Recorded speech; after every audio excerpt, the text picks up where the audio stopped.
Hello and welcome. You're watching Health and Wellness Save a Life. I'm Gargi Rawat. It's a sad but true fact that the number of people dying from cardiovascular disease is steadily rising in India, and most of these cardiac deaths are sudden and on the spot. It's possible to prevent these sudden cardiac deaths if they receive immediate medical attention and CPR. There's also an alarming rise in the number of young patients with heart attacks and sudden cardiac arrest. Many adults in cardiac arrest can be revived with intact neurological function if bystanders provide immediate CPR. Raising public awareness and understanding of the practical applications of CPR is an essential strategy to increase the success rate of CPR in cardiac arrest cases. Save a Life is an initiative through which people will be made aware of early signs and symptoms of cardiac arrest, train them on CPR, and highlight the role of CPR in saving a life. Today we have with us eminent cardiologists who can help you understand sudden cardiac death and the role of CPR to revive and save a life. We're joined by Dr. Prem Ratan Degawat, Senior Interventional Cardiologist, Eternal Hospital, Jaipur, Dr. Suresh V, Professor and Head of Department of Cardiology, KLE Hospital, Belgaum, and Dr. V.S. Ramchandra, Chief Cardiologist, Sri Holistic Hospital, Hyderabad.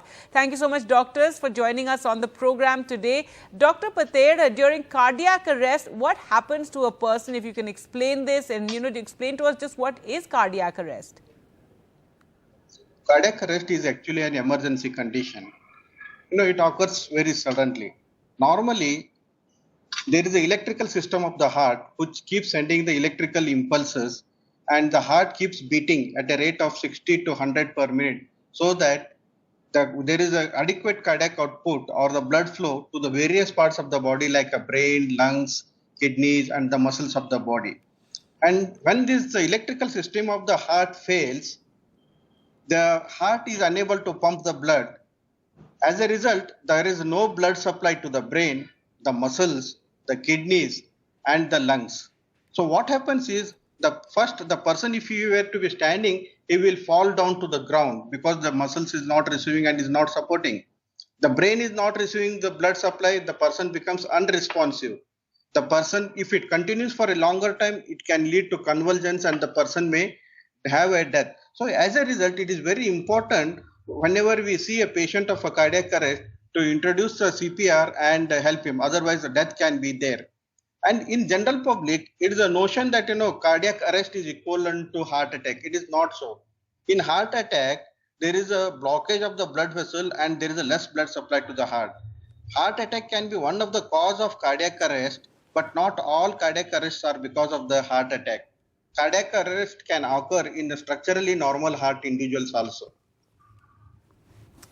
All right. Dr. Ramachandra, if you can tell us now, how common is sudden cardiac arrest in India and can it be prevented? Yeah, actually sudden cardiac death is a very common way of people to die when they have a heart attack. If you look at it statistically, half of all deaths due to heart attacks in any country happen before the patient reaches the hospital. And all of them are because, like what Dr. Patel said, because of an electrical problem called ventricular fibrillation, when the heart is really not able to pump blood. So all of these deaths can be prevented easily if there is a device called an automatic external defibrillator, which is a simple device. Once a person has chest pain and if he falls down unconscious, if you put these patches on, it analyzes that electrical rhythm and gives a voice prompt for you to press a button so that it delivers a shock and can get the patient out of this dangerous rhythm. The other one, of course, is cardiopulmonary resuscitation, which every person should know. So if there is a bystander when a person falls down, and if he starts CPR, he can save quite a few lives. If the CPR is not done, for every minute, 10% of lives are lost, which means after a person with a ventricular fibrillation or once the heart stops and he falls down, for every minute, 10% of people die permanently, which means after 10 minutes, there's really not much a healthcare person can do, even if he is able to reach at that time. So it's very important. Especially in India, the main problem is half of all our heart attacks happen in people less than around 40 to 45 years. So, and this is really almost 10 to 20 years younger than any other population of the world. So we see a lot of these young people who have for the first time the first symptom of a heart attack in 90% of cases is a heart attack itself, which means it doesn't come telling you many times. Over a month, it doesn't have, many times people don't have chest pain and then have a heart attack.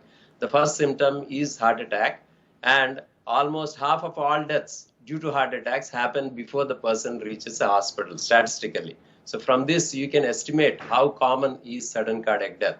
Sudden cardiac death is very common, and the commonest cause, of course, is a heart attack. But then there are a lot of people, especially during COVID times, they had viral myocarditis, which means, there is viral infection of the heart, or for some other reason, a person could have a pumping dysfunction, which means the heart stretches and has become big.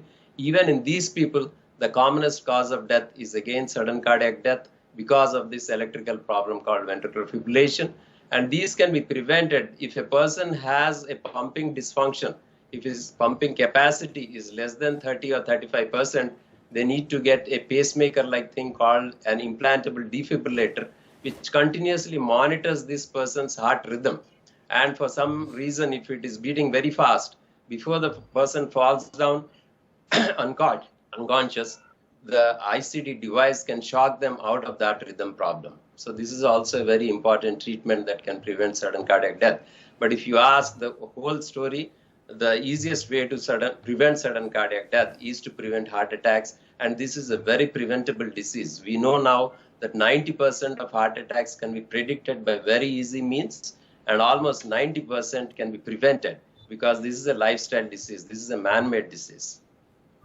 All right, very important to keep all that in mind. Now, you spoke about CPR. So, Dr. Patel, if you could just explain to us, what is the first thing one should do if someone goes into sudden cardiac arrest? What should one, look for, and what action should be taken? Whenever we see a patient who has got a cardiac arrest, what that we have to do is first make sure that the person lies on the flat surface, so with his back on. As the person is lying on flat on the surface, we should call for the help if some other people are there. Scream for the help. Let the people come. Ask them to call the ambulance. So that by the time the ambulance is coming, what we should be doing is we should be looking at the pulse of the individuals, whether the pulse is there or not. Meanwhile, try to shake him up and see that whether he is able to respond or not. If you shake him up, if he is not responding, then we think that there is something very seriously wrong. Then look at his breathing. Is he breathing well or not? If the breathing is not there, then we have to think that the person has got a cardiac arrest, and this is the time that we have to become active. The moment we realize that the person has got a cardiac arrest, we should start doing a CPR, where we have to locate the center of the chest in the sternum. Then we need to keep both the hands in the center of the chest and compress the heart.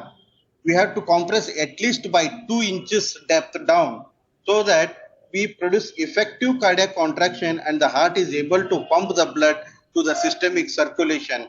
We have to beat it, to compress it at a rate of around 100 to 120 times per minute, because that is the rate at which the body circulation is maintained. And what we should do is, if there is another helping person is there, for every 30 compressions that what we are giving to the chest, there should be 2 mouth-to-mouth respiration. If that can be done, it will be very good. Then the question comes, how long one should keep on doing this cardiac compression? We have to continue this CPR till the medical ambulance or the medical help comes and tries to take care. Or if the cardiac arrest has taken place in public places, if there are artificial external defibrillators are available, we should apply the external shock to the individual and try to help the person, because time is very precious in these individuals. The earlier we institute CPR in these individuals, we can really make the difference in the survival and the outcome of the patients, these individuals. All right, so you spoke about CPR. Dr. Ramchandra, if you could now explain, for a lay person, how will they know that if they're doing the CPR with the right technique, and what results from CPR should they expect and at what time? Yeah, so when do we start a CPR? So when a person has a chest pain or even without a chest pain, if he falls down unconscious, which is called syncope, then if you know how to check the pulse, you can check for the pulse. But if you really don't know, you can see if he's breathing. And if you think he's not breathing, you start the CPR or the chest compressions immediately. Many times, if you are quick enough and if you do it properly, you can see that the person regains consciousness, means the patient or the person who is lying down on the floor starts looking at you. So this is a very amazing thing that once you start doing CPR, he gets back his consciousness, and that's the best way for you to know that your CPR is working. But the best way to do CPR properly is to train and to train others also. When you train somebody else, you know how to do it. So there are mannequins available where there are fake, sort of dummy, sort of body structures available where you can press, see how well you're pressing, and whether it is going to be effective when you really do it. So the best way to do it is to train yourself and to train others also in CPR and be ready to do it. Because no matter how many times we read it theoretically, once we see somebody close to us or somebody near us fall down unconscious, it's really difficult for us to start things immediately, like Dr. Patel said, for us to check pulse immediately, to check breath immediately. In the meantime, ask somebody else to call the ambulance, ask somebody to get an AED if it's available in a public place, then start CPR, and if there's some other person, ask him to give a couple of breaths every 30 times you press. So all this thing needs a lot of training and coordination. So unless we train properly, we will not be able to do it first time just by reading it. So that's very, very clear. All right, so with that, we'll switch into a short break and return with more questions. We have many more questions for the doctors. Do stay with us.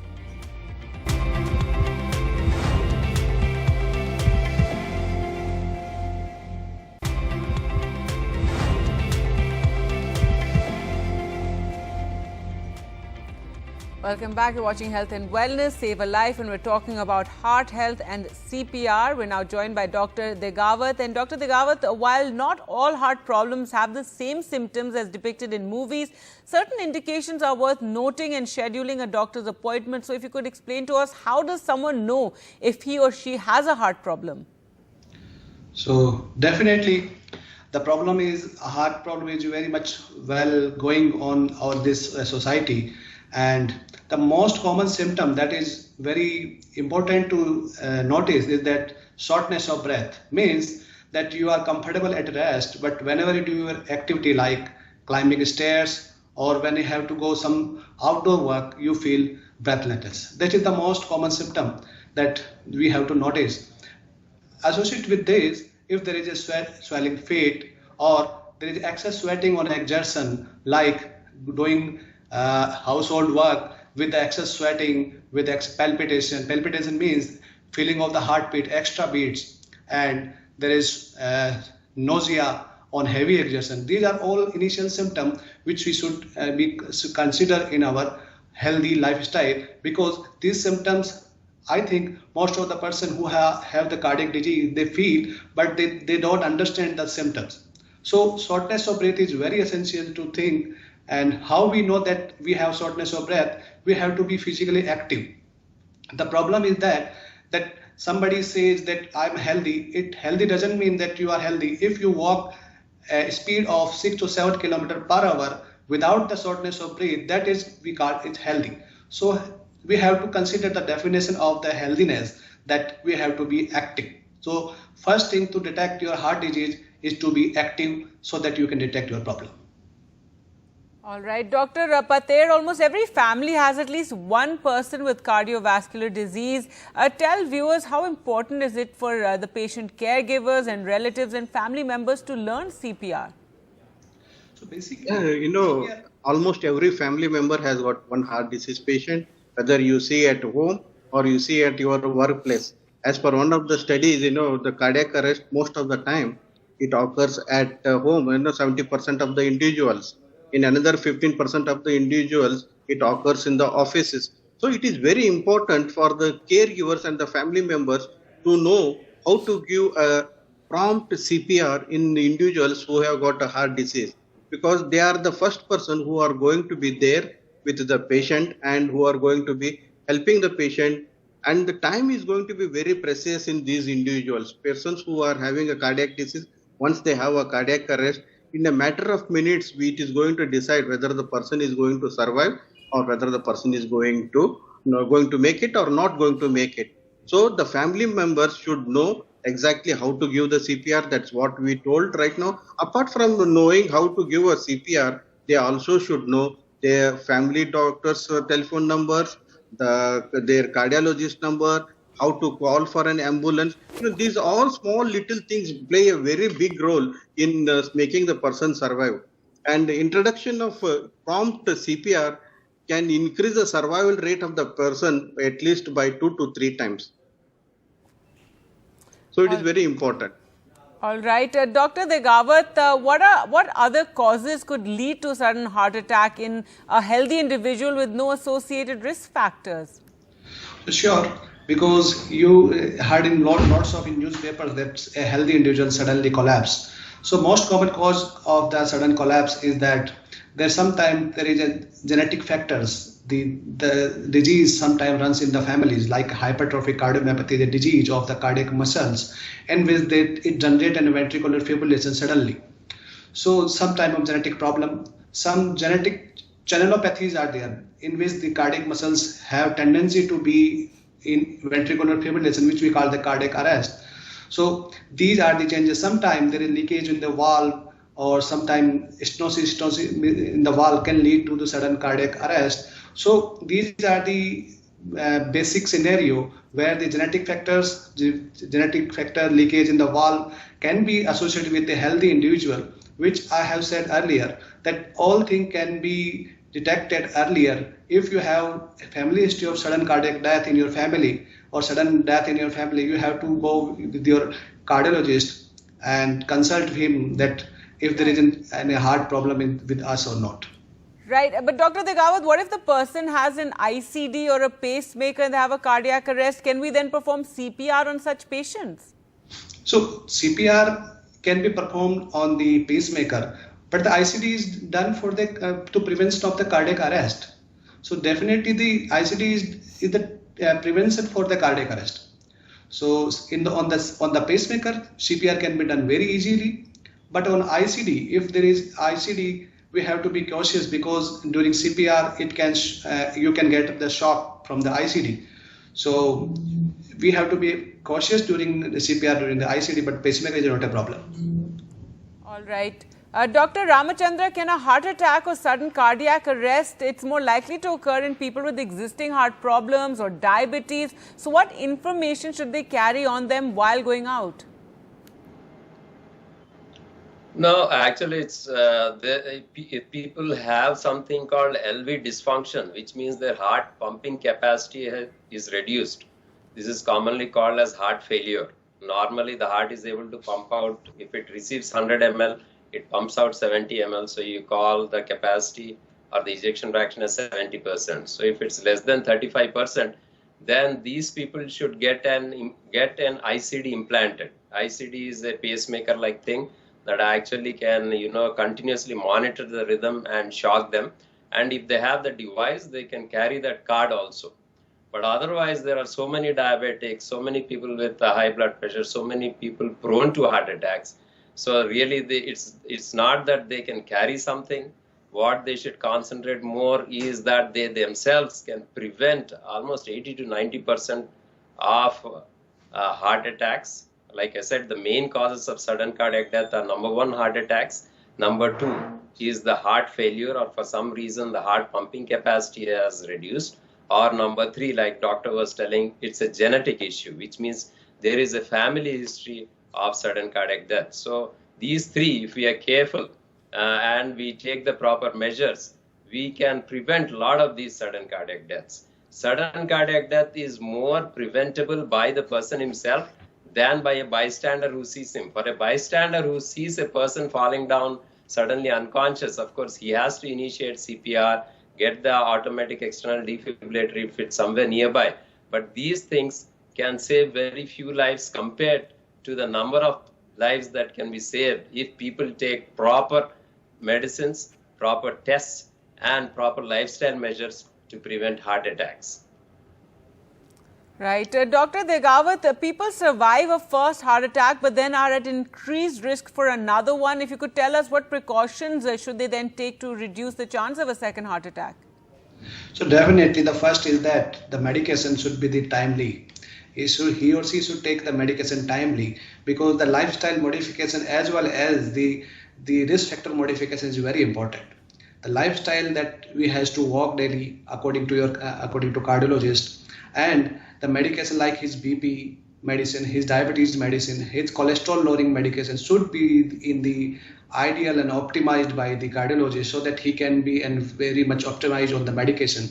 And the last thing is that he should be stress free, because the stress having the major role in doing in this type of cardiac problem, it can precipitate the cardiac arrest. So overall, in summary, my view is that you should take the medication, lifestyle modification, risk factor modification, and stress free is the key to prevent a heart attack. All right. And Dr. Patel, does cholesterol accumulate right from an early age, or is it only after 40 years of age that a person needs to worry about this? It's a wrong concept among the people. The cholesterol accumulation takes place after the age of 40 years. Cholesterol accumulation can start much earlier than that. It can start as early as second decade of life, third decade of life also. Post-COVID, we have started seeing the patients in the second and third decade of life also. Earlier, when I was doing a medical schooling, the children used to bring their parents to the hospital saying that my father has got a heart disease and a heart attack. But the story has changed now. Nowadays, we see the people, the father gets his son or a daughter saying that they are having chest pain, doctor, please see it and look into the matter. So what does that mean? That means the cholesterol deposition has been taking place much earlier. What are the causes for this?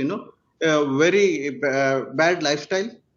Eating gutka or this tobacco in younger age group, smoking, if they are having a high blood pressure, if they are having associated diabetes, overweight, poor food habits, and a family history of dyslipidemia, what we call it, where the familial cholesterol is on the higher side, what we call it familial hypercholesterolemia. These individuals are likely to have a heart disease at a much younger age group as compared to after the age of 40 years. So it is a wrong concept in the public that heart disease or cholesterol accumulation takes place only after the age of 40 years. It is more common after the age of 40 years, but certainly yes, it occurs at a much younger age group. More so in post-COVID period, we are seeing in second and third decade of life also. All right. So that's something to keep in mind even for our younger viewers. Thank you so much, doctors, for joining us on the program and talking about this very, very important issue and creating awareness about it. Thank you all for watching at home. Goodbye.